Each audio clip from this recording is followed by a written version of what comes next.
जब से भाजपा की शासनकाल आई है तब से इस देश की जनता ने नागरिकों को बांट दिया, हिंदू मुस्लिम यानी भारतीय जनता पार्टी मुसलमानों की दुश्मन है। लोग जगह जगह इसका प्रचार करने लगे कि भारतीय जनता पार्टी संघ परिवार आरएसएस मुसलमानों के दुश्मन है। लेकिन सुन लीजिए, ये भी मुसलमान ही है। आपने जो कहा कि मुसलमानों पे अत्याचार होता है उत्तर प्रदेश में, ये मुसलमान है। सुन लीजिए आप क्या, आपका क्या नाम हुआ? अभी आपका नाम क्या? मेरा नाम वीरेंद्र भारती है। आप हिंदू हैं? तो आप एक हिंदू होकर कहते हैं कि योगी महाराज जो है सो मुसलमान को देख के टारगेट करते हैं। एक मुसलमान कह रहे हैं कि योगी सरकार जो है सो बराबर का काम करती है। मैं आपको बता रहा हूँ सर, इनके पास जानकारी की कमी है। मैं कह रहा हूँ सरकार को बदनाम करने के लिए आज की जो परिस्थिति बनी है 2014 के बाद की, देश के अंदर आप जहां देखेंगे हिंदू मुस्लिम, इस तरीके से हिंदू मुस्लिम करके लोगों की मानसिकता में जहर भर दिया गया कि जो मित्र थे, बड़े घनिष्ठ मित्र थे, वो भी अब दूरी बनाने लगे। तो ये 2014 के बाद की जो कुप्रचार रही है विरोधी दलों की भारतीय जनता पार्टी की सरकार बनने के बाद, तो ये ज्यादा फैला और ये फैलते फैलते आज इस स्थिति पे आ गया है कि यदि इसको कंट्रोल नहीं किया गया और समाज को नहीं बताया गया कि सरकार ये काम नहीं कर रही है, जो जैसा कर्म है, जिसका जो कृत्य है, जिसका जो अपराध है, उस अपराध को सरकार सजा दे रही। आज आजम खान जेल में क्यों है? आजम खान भी तो एक बाहुबली नेता था। लोग कह रहे हैं कि वो भी मुसलमान है इसलिए उसको जेल हुआ है। भाई अपराधी था, उसने कहीं न कहीं अपराध किए थे, कोई बाहुबली पैसा वाला बन जाने से, नेता बन जाने से कोई अपराधी बेदाग नहीं हो जाता। कहीं न कहीं वो अपराध किए थे, किसी की जमीन कब्जा किए थे, कहीं उसने घोटाला किए थे, कहीं उन्होंने जिस तरीके से इतना बड़ा यूनिवर्सिटी बनाया, हजारों करोड़ पता नहीं कितने रुपये उन्होंने लगाए, किस किस की जमीनें उन्होंने कब्जा की, सरकार सब कुछ अब परत दर परत खोल के निकाल ली है, जेल तो गए। सुनिए, आज लोकसभा चुनाव की तैयारी हो रही है, लोकसभा चुनाव आने वाला है। मैं भारतीय जनता पार्टी इनके समस्त कार्यकर्ताओं से मैं अपना एक विनम्र सुझाव देना चाहता हूं। यदि भारतीय जनता पार्टी मेरे सुझाव को मान लेती है तो आने वाले 2024 के चुनाव में सारे दल मुंह खाएंगे, भारतीय जनता पार्टी का फिर से परचम लहराएगा। बशर्ते शर्त ये है कि आप ये तीसरी जो भारतीय जनता पार्टी जो तीसरी बार सत्ता में जा रही है, इस सत्ता में आप प्रधानमंत्री का चेहरा योगी आदित्यनाथ जी का घोषित करके चुनाव में उतरिए। देखिए कि समस्त भारत की जनता, आप कहते हैं ना योगी जी मुसलमानों के विरोधी हैं, मैं तो कहता हूँ उत्तर प्रदेश के समस्त मुस्लिम योगी आदित्यनाथ के नाम पे देश का मुसलमान योगी को प्रधानमंत्री बना देगा।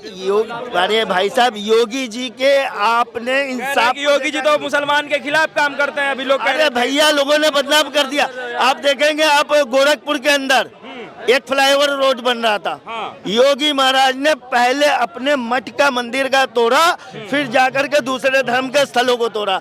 योगी जी का जो शासन और कार्यकाल यूपी के अंदर चल रहा है, योगी के उत्तर प्रदेश के अंदर सबसे ज्यादा मुस्लिम आबादी है, लेकिन आज तक देखेंगे योगी जी के शासनकाल में हिंदू मुस्लिम में कहीं कोई भेदभाव हुआ, कहीं कोई दंगा हुआ?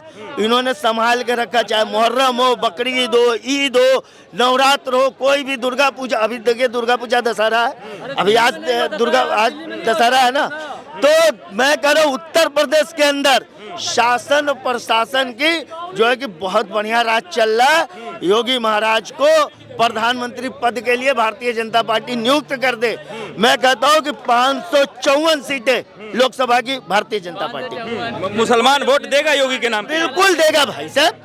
आज मुसलमान आज यूपी के मुसलमान जो बुनकर हैं, जो गरीब तबके के, वो लोग जो है कि योगी महाराज की जय जयकार कर रहे हैं। आप जाकर के ग्राउंड रिपोर्ट यूपी से लीजिए। आपने कहा कि उत्तर प्रदेश में सिर्फ मुसलमानों का इनकाउंटर होता है। हमारे साथ उत्तर प्रदेश से हैं आप चाचा? हमारे हिसाब से खान साहब नाम है आपका, तो आप भी मुसलमान ही हैं। बिल्कुल। तो उत्तर प्रदेश में जो योगी सरकार जो एक्शन लेती है, वहाँ पे उसमें क्या लगता है कि जैसा इन्होंने कहा सिर्फ और सिर्फ मुसलमानों को ही इनकाउंटर किया जा रहा है, इस पे क्या कहना है आपका? देखिए, योगी जी के जो एक्शन है, शासन प्रशासन में, हाँ। वो सभी के लिए समान है, उनके अंदर भेदभाव नहीं है कि ये भेदभाव जाति धर्म देख करके उनके ऊपर एक्शन करे। जो अपराधी है, आज उत्तर प्रदेश योगी महाराज के शासनकाल में माफिया, गुंडा, अपराधी से मुक्त हो चुका है। गुंडा अपराधी को अपराध करते समय उनको 10 बार सोचना पड़ता है कि ये अपराध करके मैं सुरक्षित रह पाऊंगा या नहीं रह पाऊंगा। यदि वो अपराध यूपी में कर दिए ना तो यूपी छोड़ के ही भाग जाएंगे, यूपी में नजर नहीं आएंगे अपराध करने के बाद। राजा भैया कौन था? कौन सा राजा भैया क्या है? राजा भैया किसके शासन काल में था? किसके शासन न किसके शासन काल में? राजा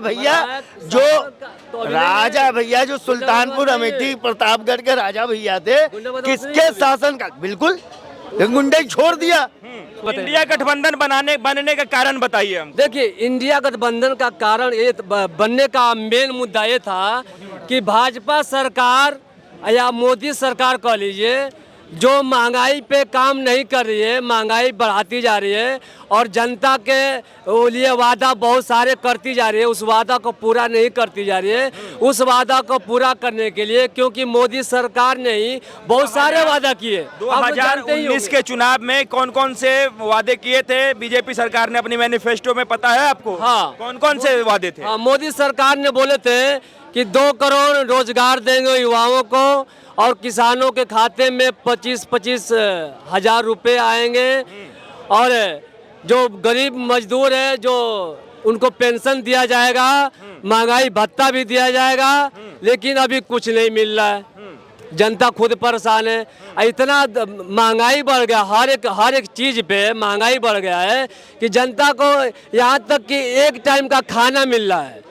क्यों? यहाँ पे देखिए 70% लोग, कहीं सर्वे करके देख लीजिएगा आप लोग, 70% इस भारतवर्ष में 70% लोग महंगाई के कारण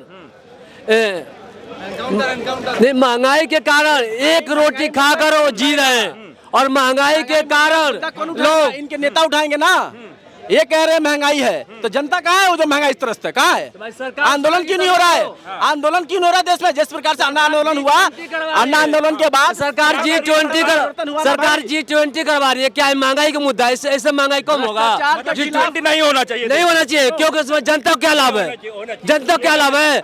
जहाँ पे जुगिया थी, पुरानी पर जुगिया उसको ढक दिया गया, ढक कर G20 कराया गया, उसमें सरकार को फायदा ना हुआ, जनता को क्या फायदा? संसद भवन बन गया, वो भी गलत हुआ, उसमें जनता को कोई फायदा नहीं हुआ। देखिए, संसद भवन में भी जिस प्रकार से संसद भवन बनना चाहिए उस प्रकार से संसद भवन नहीं बन चाहिए, क्योंकि जब मोदी जी जिस दिन संसद का उद्घाटन करना था उस दिन संविधान को ले जाना ही भूल गए थे। तो क्या चीज का संविधान ले जाके मतलब क्या करते हो?